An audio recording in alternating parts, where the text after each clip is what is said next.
Hi everyone. How are you? Good to see you again. May you always be in a healthy and cheerful state.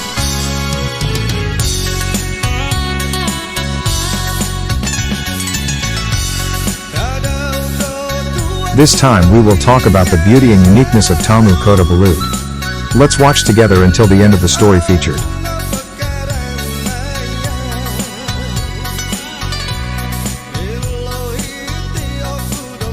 Tamu Kota Belud. When going to Kota Belud, be sure to go down to the famous Kota Belud guest in Sabah.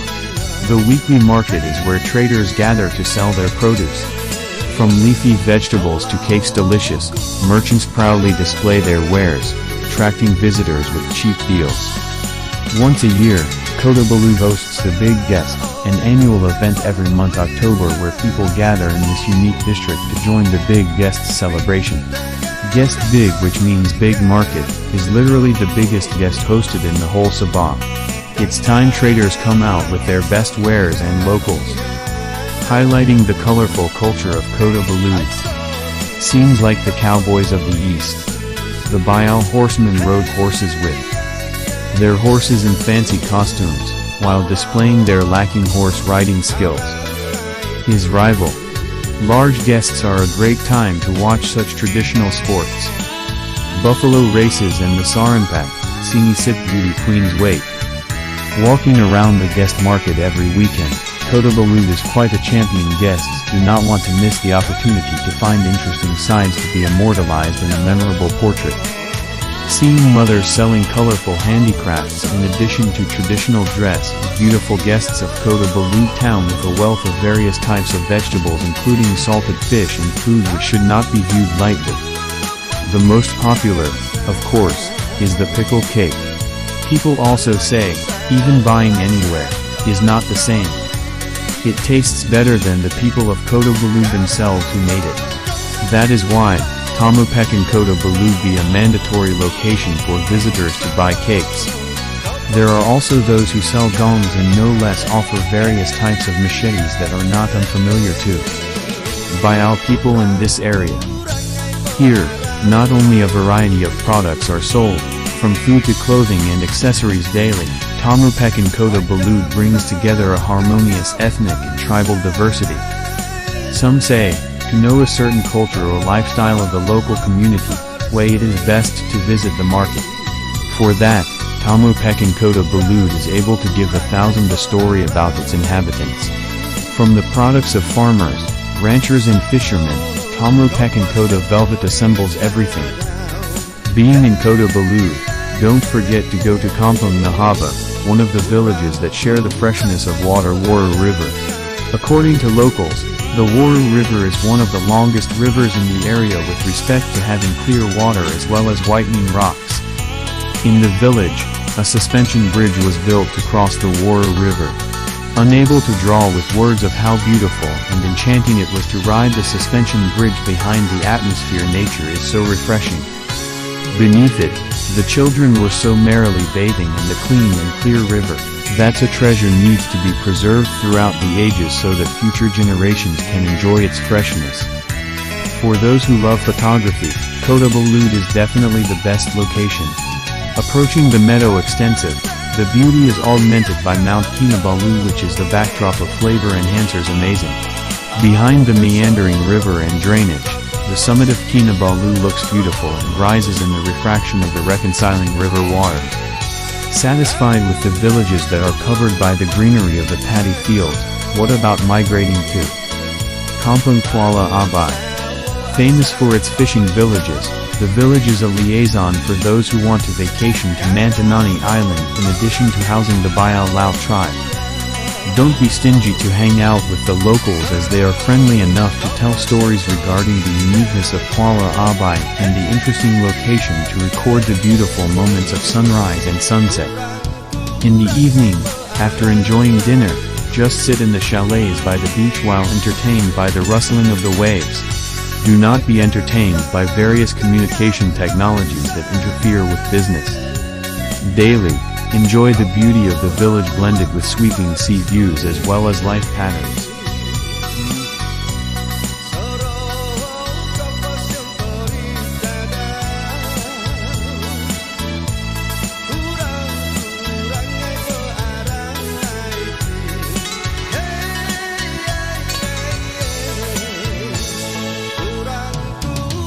unique guests of Kota Belud. A visit to Kota Belud, nicknamed the Eastern Cowboy District in Sabah, is incomplete if you do not visit weekly guests every Sunday in the county. Located in Kampung Siasai, the weekly guest, or called semio in the local language, is quite famous and unique minutes from lip to lip of tourists who have visited it. Every Sunday as early as 6 a.m., the crowd began to meet the guests who were located 76 kilometers away. Kota Kinabalu to buy necessities from food to handicrafts, with some visitors coming from other districts such as Tuaran, Kota Kinabalu, Penampang and Ranau.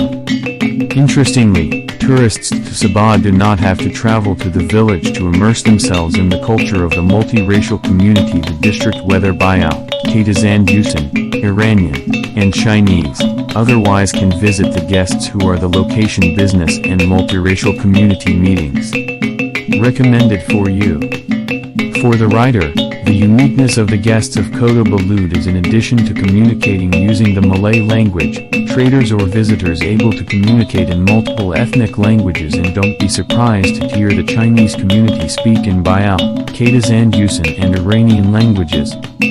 Going down the guest, which is now equipped with a comfortable business premises including a roof, besides some still maintained stalls made of wood, visitors have the opportunity to hear the rhythms of traditional music beats such as gongs and kelentangan sold by traders.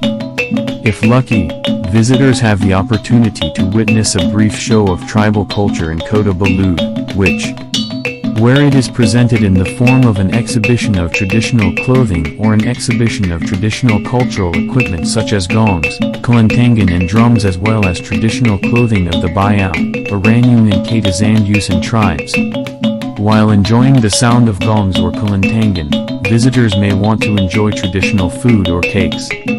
Have the opportunity to do so because in the guest there are many stalls selling traditional cakes such as penjar, jala, balud, desserts, potato chips, sapit and barati, not excluding foods such as pachal and ketapak. Ideally, if you want to visit Kota Belud, visit early in the morning because apart from the weather is not so hot, various types of sale items are still plenty of choice. Continuing the journey on the guest, which feels less than an hour to fully explore, is incomplete if not visiting the handicraft section, which is a must for every visitor. Various types of local handicrafts made from rattan, mangkwang, wood and iron are traded, including tudung saji, or known as tudung duang, salisar mats, sumpotan, mangkwang mats, picture frames and key stalks. The handicraft can not only be used as memories, but also as gifts or souvenirs to relatives and friends. Interestingly, if interested in buying items at the guest, the price can be reduced depending on the efficiency of the buyer bidding the price. In addition to handicrafts, traditional food and cakes, the stalls sell a wide variety of village vegetables to vegetables from the highlands, and seafood such as fish, squid, prawns and crabs are also sold at the guest house, besides various types of salted fish including fish masin liking is popular in Kota Belud. For those who want to eat beetle and smoked beetle, that is beetle, lime, gambir, beetle and tobacco, there are 2 lines board stalls are provided at the guest. Pritiman was the individual who founded the Kota Belud guest, who was then known as the Tempasuk guest, and he was the oldest guest in Sabah.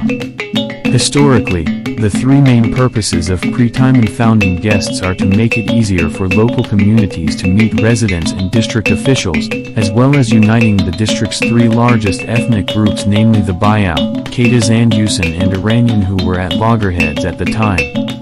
In addition, guests were created to provide space for the community to trade and barter system. Actions taken Pritiman more than 100 years ago seems to have managed to unite the 3 largest ethnic groups in the district to this day.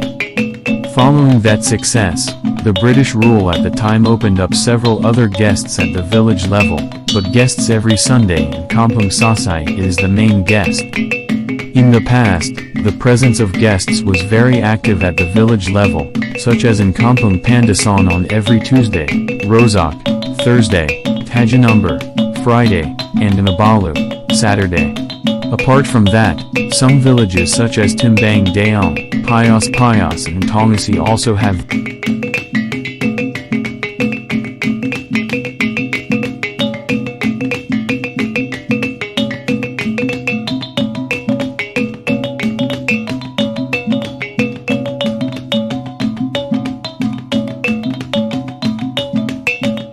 Please subscribe, like and comment for the improvement of my upcoming videos. Thank you.